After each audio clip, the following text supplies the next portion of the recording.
दोस्तों 1 लाख की गाय अगर गाभिन ना हो, प्रेग्नेंट ना हो, तो वो मात्र 20-25 हज़ार की ही रह जाती है।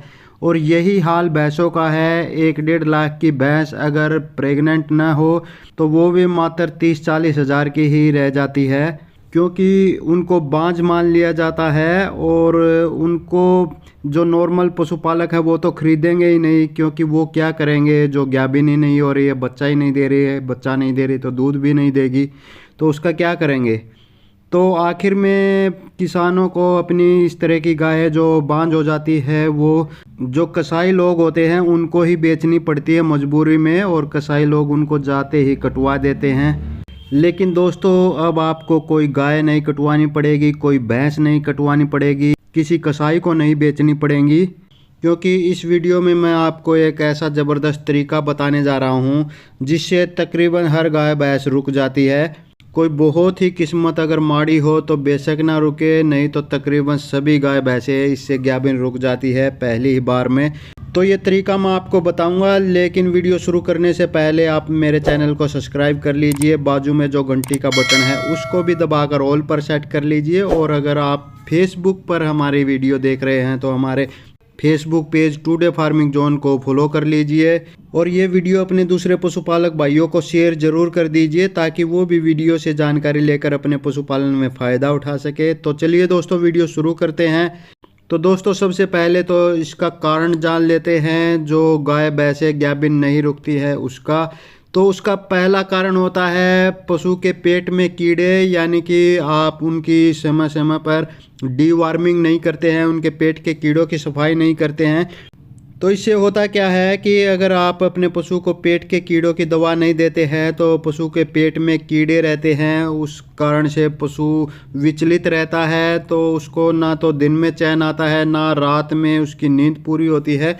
और जो पशु विचलित रहता है तो वो प्रेग्नेंट भी नहीं रुक पाता है। तो इसका सबसे पहले तो आप अपने पशु को पेट के कीड़ों की दवाई दे दीजिए।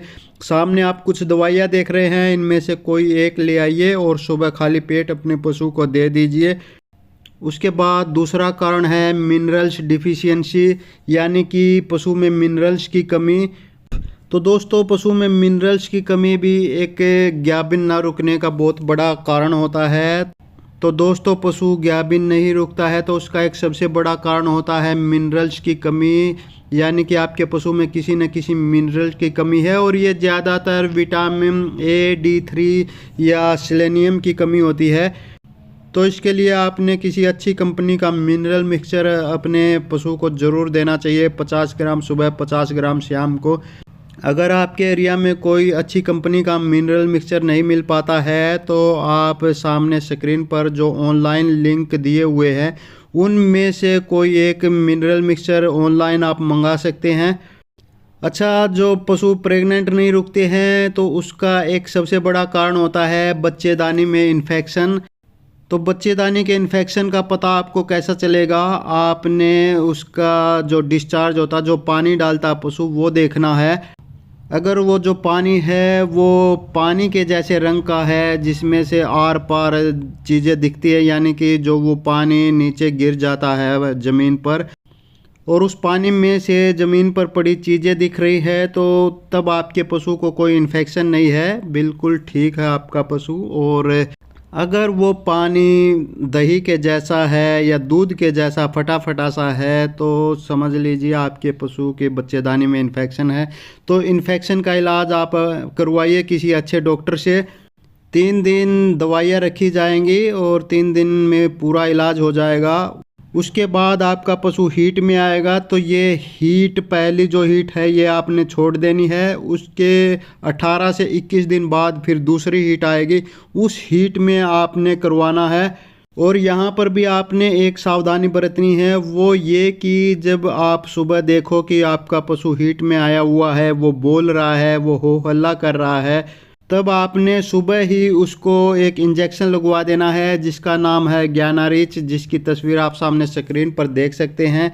अगर आप सुबह अपने पशु को हीट में आया हुआ देखो तो सुबह ही लगवा देना है, और अगर शाम को आप देखो कि शाम को आपका पशु हीट में आया हुआ है तो शाम को आपने ये लगवा देना है। और उसके 12 घंटे के बाद आपने अपने पशु की एआई करवानी है, या तो सीधे आप बुल से, बैल से, झोटे से, भैंसे से भी क्रॉस करवा सकते हैं, वो कोई दिक्कत नहीं है। तो एक बार तो आपने इंजेक्शन लगवाने के 12 घंटे के बाद करवा दी, और उसके फिर 24 घंटे बाद, यानी जो पहले आपने पहली बार करवाई उसके फिर अगले दिन 24 घंटे बाद फिर एक बार फिर से करवानी है। तो बस ये काम कर दीजिए, आपकी जो गाय है या भैंस है वो पहली ही बार में रुक जाएगी।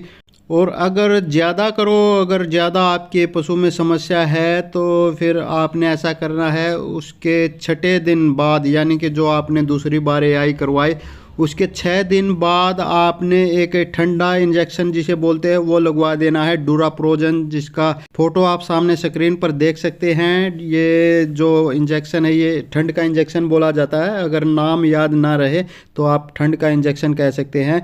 और ये जो दूसरी बार आप एआई करवाओगे दूसरे दिन, उसके 6 दिन बाद या 7 दिन बाद लगवा सकते हैं आप आसानी से।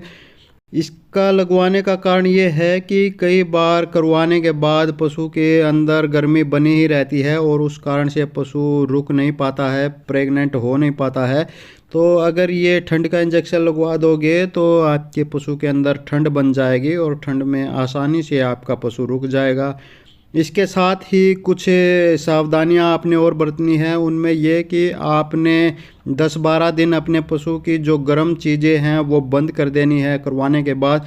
और एक जो सबसे ज़रूरी चीज़ वो ये कि जब भी आप अपने पशु को एआई करवाते हो या गैबिन करवाते हो तो उसके 1-1.5 घंटे तक आपने पशु को बैठने नहीं देना है, क्योंकि अगर आपका पशु बैठ जाता है तो जो सीमन आपने रखवाया है वो सारा सीमन वापस बाहर निकल आता है और उससे फिर आपका पशु गैबिन नहीं रुक पाता है।